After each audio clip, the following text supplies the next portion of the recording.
दोस्तों यदि आप अपने SBI DigiGob पोर्टल से मल्टीपल वेंडर को एक साथ पेमेंट करना चाहते हैं, यानी कि एक से अधिक वेंडर को एक साथ पेमेंट करना चाहते हैं, तो बहुत ही आसान तरीका आ चुका है बिना एक्सेल सीट के। तो दोस्तों इस वीडियो में हम इस प्रोसेस को स्टेप बाय स्टेप देखेंगे। वेंडर पेमेंट करने के लिए आपको अपना यूज़र नेम और पासवर्ड आपको फिल करना होगा। इसके बाद जो कैप्चा कोड दिखाई दे रहा है उसे फिल करके लॉगिन करेंगे। दोस्तों यदि यूज़र नेम आपको पता नहीं है और आप फॉरगेट करना चाहते हो तो इसकी एक सेपरेट वीडियो डली हुई, उसे आप लोग देखें। अब आपको इस तरीके से लॉगिन व्यू दिखाई देगा। यहाँ पर आपको माय मॉड्यूल दिखाई दे रहा है, इस पर क्लिक करेंगे। अब कुछ और ऑप्शन आपको यहाँ नीचे दिखाई देंगे, तो यहाँ से आपको मैनेज फंड डिसबर्समेंट का जो ऑप्शन है इस पर आपको क्लिक करना है। इस ऑप्शन पर क्लिक करेंगे। इतना करने पर आपको नीचे वेंडर को पेमेंट करने के लिए फंड डिसबर्समेंट का ऑप्शन दिखाई देगा, इस पर क्लिक करेंगे। नेचर ऑफ पेमेंट में बाय डिफ़ॉल्ट बेनिफिशियरी पर क्लिक रहता है, आपको वेंडर पेमेंट पर क्लिक करना है। इतना करते ही आपको यहाँ पर एक और ऑप्शन दिखाई देगा, ड्रॉप डाउन लिस्ट पर क्लिक करेंगे और वेंडर पेमेंट सेलेक्ट करेंगे। इतना करते ही कुछ और ऑप्शन आपको यहाँ पर अवेलेबल होकर के दिखाई दे जाते हैं। अब यहाँ पर दोस्तों यदि आप सिंगल पेमेंट करना चाहते हैं,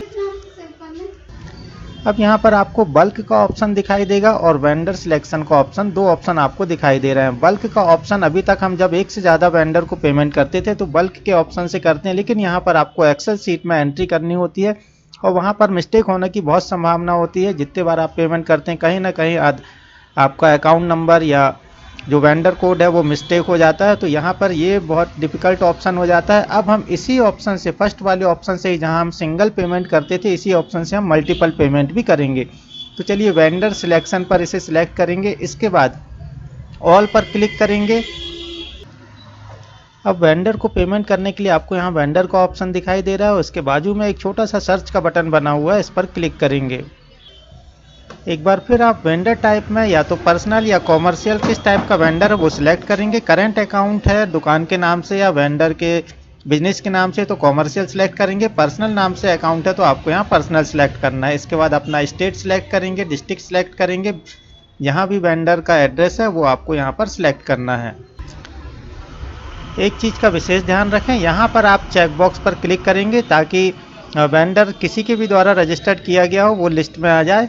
तो दोस्तों यदि वेंडर रजिस्टर्ड नहीं है तो आप उसको पेमेंट नहीं कर सकते हैं। वेंडर को कैसे रजिस्टर्ड करना है इसकी एक सेपरेट प्रोसेस है, उसे आप लोग देखेंगे। अब आप वेंडर को या तो नाम से सर्च करेंगे या अकाउंट नंबर से सर्च करेंगे। अकाउंट नंबर से सर्च करना बहुत आसान होता है, अकाउंट नंबर ना पता हो तो आप वेंडर के नाम से भी सर्च कर सकते हैं। इसके बाद नीचे सर्च बटन बना हुआ है, उस पर क्लिक करेंगे। क्लिक करते ही आपको नीचे वेंडर की डिटेल दिखाई दे जाएगी।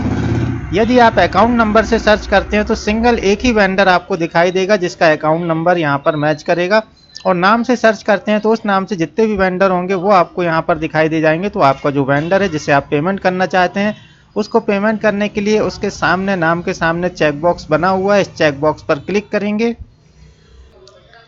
इसके आप वेंडर को सिलेक्ट करने के लिए ओके बटन पर क्लिक करेंगे। करते ही आपके सामने एक और विंडो ओपन होगी, यहाँ पर आपको यस पर क्लिक करना है। अब आप ये जो दिया गया वेंडर है इसे आप कितनी पेमेंट और किस ग्रांट की पेमेंट करना चाहते हैं, सबसे इम्पोर्टेंट कि आपकी जो स्कूल निधि है, स्कूल ग्रांट है, किस ग्रांट से आप पेमेंट करना चाहते हैं उसे सिलेक्ट करने के लिए सर्च बटन बना हुआ है, इस पर क्लिक करेंगे। अब आप जिस भी ग्रांट में पेमेंट करना चाहते हैं उसे यहाँ पर सर्च करेंगे, लिख देंगे और सर्च करेंगे तो ऑटोमेटिक यहाँ पर आ जाएगा। और यदि आपको नहीं पता है तो आप सीधे प्लस पर क्लिक करेंगे और ऐसे ऑप्शन खुलते जाएंगे और उस ग्रांट में पहुँचेंगे, उस पर क्लिक करेंगे। तो मुझे ये सर्च वाला ऑप्शन बहुत अच्छा लगता है। यहाँ पर मैं स्कूल ग्रांट से पेमेंट करना चाहता हूँ तो मैं यहाँ पर स्कूल ग्रांट लिखूँगा।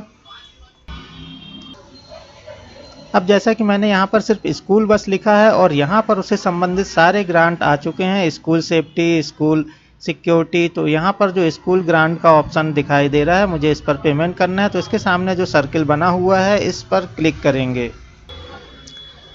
अब इस तरीके से आपको यहाँ पर जो एक्टिविटीज़ है वो दिखाई देगी, क्योंकि यहाँ पर स्कूल ग्रांट आ चुका है, कितना अलॉटमेंट आपको दिया गया है, कितना यूज़ कर चुके हैं और कितना बाकी है, ये आपको यहाँ पर दिखाई दे जाएगा।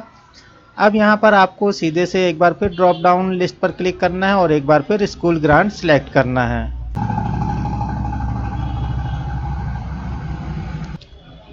एक बार फिर आप यहाँ पर एक्सपेंस टाइप में कैपिटल गेन सिलेक्ट करेंगे। यहाँ पर कैपिटल का ऑप्शन है फर्स्ट वाला, इसे पर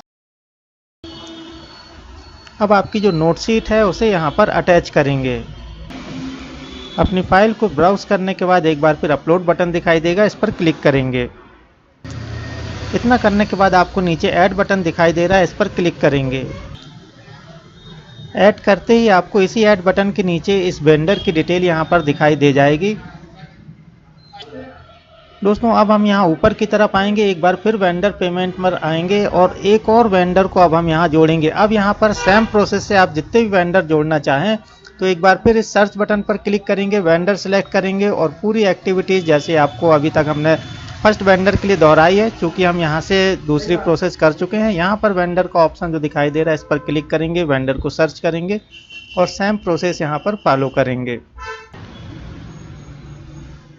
अब यहाँ पर नीचे ऐड बटन के नीचे आप देखेंगे एक के साथ एक जितने भी वेंडर आप जोड़ते जाएंगे उनकी लिस्ट आपको यहाँ पर दिखाई देती जाएगी। तो ये सारे डिटेल आपको यहाँ पर एक के बाद एक, जैसे कि मैंने यहाँ पर 3 वेंडर जोड़े हैं तो 3 वेंडर की लिस्ट यहाँ पर दिखाई दे रही है। अब यहाँ पर आपको जो पेमेंट करनी है उसके लिए आपको ऐड बटन दिखाई दे रहा है। इस वेंडर को आपको कितनी पेमेंट करनी है ऐड बटन पर क्लिक करके ऐड करेंगे। इसी प्रकार दूसरे वेंडर को, तीसरे वेंडर को ऐड पर क्लिक करके हम यहाँ पर पेमेंट का ऑप्शन कंप्लीट करेंगे। चलिए ऐड बटन पर क्लिक करते हैं। अब फर्स्ट वेंडर को जो भी पेमेंट करना चाहते हैं उसे इस बॉक्स के अंदर लिखेंगे, ग्रॉस अमाउंट के अंदर। अब जो भी अमाउंट आपने ऊपर ऐड किया था वो अमाउंट आपको सबसे नीचे भी दिखाई देगा। अब यहाँ पर ओके बटन बना हुआ है, इस पर क्लिक करेंगे। अब इस तरीके से आप यहाँ पर देख सकते हैं अमाउंट यहाँ पर दिखाई देने लगा है। तो इसी प्रकार आपको सेकंड और थर्ड नंबर के या जितने भी वेंडर आपने यहाँ पर जोड़े हुए हैं उन सभी को यहाँ पर एक एक करके ऐड अमाउंट करके आपको जो भी अमाउंट है वो आप यहाँ पर ऐड करेंगे। जितना भी अमाउंट आप वेंडर को पे करना चाहते हैं वो यहाँ पर ऐड करने के बाद नीचे आपको वैलिडेट बटन दिखाई देगा, इस पर क्लिक करेंगे। वैलिडेट करने के बाद सबमिट बटन पर क्लिक करेंगे। एक बार फिर ओके बटन पर क्लिक करेंगे। अब हम यहाँ इसे लॉग आउट करेंगे इस आईडी को, जो कि अभी हमारी मेकर की आईडी थी। अब यहाँ पर हम लॉगिन करेंगे अप्रूवर की आईडी से। अप्रूवल का आईडी पासवर्ड फिल करेंगे, कैप्चा कोड फिल करेंगे, लॉगिन बटन पर क्लिक करेंगे। लॉगिन करते ही आपको यहाँ इनबॉक्स दिखाई दे जाएगा, तो मैनेज इनबॉक्स पर क्लिक करेंगे। इनबॉक्स पर क्लिक करेंगे, जो सामने मैसेज दिखाई दे रहा है इसे क्लोज करेंगे। अब यहाँ पर आपको सबसे ऊपर वाला जो मैसेज है वो आपका जो अभी आपने जो बिल लगाया है उसका है। जो वेंडर पेमेंट के लिए आपने अभी मेकर की आईडी से फाइल बना करके अपलोड किया है वो आपका फर्स्ट ऊपर वाला ही मैसेज दिखाई दे जाएगा। तो इस पर क्लिक करेंगे और आगे की प्रोसेस को कंप्लीट करेंगे। अब यहाँ पर आपको डाउनलोड EPPA का फॉर्मेट दिखाई दे रहा है, इसे डाउनलोड करेंगे और इसे साइन करके एक बार फिर अपलोड करेंगे। अटैच फाइल में क्लिक करेंगे और जहाँ भी आपने इस PP को साइन करके जो अटैच कर स्कैन करके जहाँ पर भी सेव किया हुआ है वहाँ पर जा कर के इसे अपलोड करेंगे। अब यहाँ पर एक बार फिर नीचे की तरफ आएंगे, आपको सारे वेंडर दिखाई दे जाएंगे और उनके साथ ही उनको जो आप अमाउंट पे कर रहे हैं वो आपको यहाँ पर दिखाई दे जाएगा। चेक बॉक्स बना हुआ है, इन दोनों चेक बॉक्स पर क्लिक करेंगे और अप्रूव पर क्लिक करेंगे। दोस्तों यहाँ पर यदि आपको कुछ भी गड़बड़ी इसमें समझ में आती है तो अभी भी आप यहाँ से इसे क्लोज कर सकते हैं या रिजेक्ट कर सकते हैं, दोबारा इसे अप्लाई कर सकते हैं। यदि सारी चीज़ें सही हैं तो अप्रूव का बटन बना हुआ है, इस पर क्लिक करेंगे।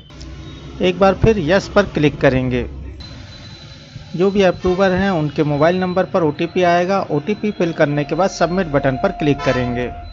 तो दोस्तों इस तरीके से आपकी यहाँ पर वेंडर पेमेंट सक्सेसफुली कंप्लीट होती है और आपको जो भी वेंडर पेमेंट है विद इन 2 डेज़ यहाँ पर आजकल आने लगी है। तो यहाँ पर आप अकाउंट में चेक करवा लेंगे या फिर यहाँ से भी आप इसे चेक कर सकते हैं। तो दोस्तों इस तरीके से इस प्रोसेस के रिगार्डिंग यदि कोई क्वेरी हो तो आप कमेंट्स करें। फिर मिलेंगे किसी नई जानकारी के साथ, तब तक के लिए नमस्कार।